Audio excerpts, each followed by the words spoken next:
Edappadi NDA கூட்டணிக்கு பலம் குறைஞ்சிட்டே இருக்குது, திமுகவுக்கு பலம் சரிஞ்சுக்கிட்டே இருக்குது. இப்போ அண்ணாமலை ஆதரவாளர் இதை தடுத்து நிறுத்துறது தான் நேற்று ஆடின 2 டாமா யாரு ஸ்டாலின் எதுக்குன்னா அட்லீஸ்ட் இதை திமுக பலத்தை சரீரத்தை தடுத்து நிறுத்தலாம். ஓபிஎஸ் கூப்பிட்டு 2 வாட்டி அப்பாயின்மெண்ட் பார்த்தது, எத்தனை வாட்டி தான் ஒருத்தர் நல்லா இருக்கியான்னு கேட்க முடியும்.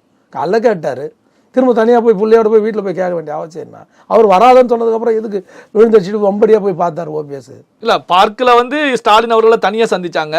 இப்போ ஸ்டாலின் அவர்களை ஃபேமிலியோட சந்திச்சு ஒரு ஆறுதல் தெரிவிக்கலாம், நலம் விசாரிக்கலாம் அப்படிங்கிற நிலையில ஒரே விஷயம், யாருக்கு உடம்பு சரியில்லை அவருக்கு தான் நலம் விசாரிக்கணும். ஃபேமிலியில் போய் நலம் விசாரிச்சு நேரடியாக இதுவே இருக்கும்போது மூலவரே இருக்கும்போது உச்சவருக்கு என்ன அங்கே வேலை? இல்லை, வீட்டுக்கு போகும்போது ஃப்ரூட்ஸ் எல்லாம் ஒரு கூடையில் வாங்கிட்டு போகிறாங்க, பார்க்கில் பார்க்கும்போது ஃப்ரூட்ஸ் எதுவுமே வாங்கி கொடுக்கல.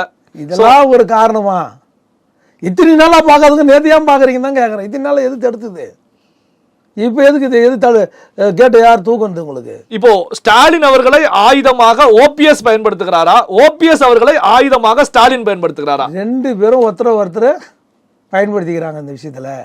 அவருக்கும் இதில் ஒரு சுயநலம் இருக்குது. தளபதி ஸ்டாலினுக்கும் ஓபிஎஸ் அவரோட எரிச்சலை அரிப்பை ஸ்டாலின் தோடைய போட்டு புரண்டினுங்கிறார். இப்போ தான் மத்திய அரசு மாநில அரசு கொஞ்சம் நெருங்கி வந்தது.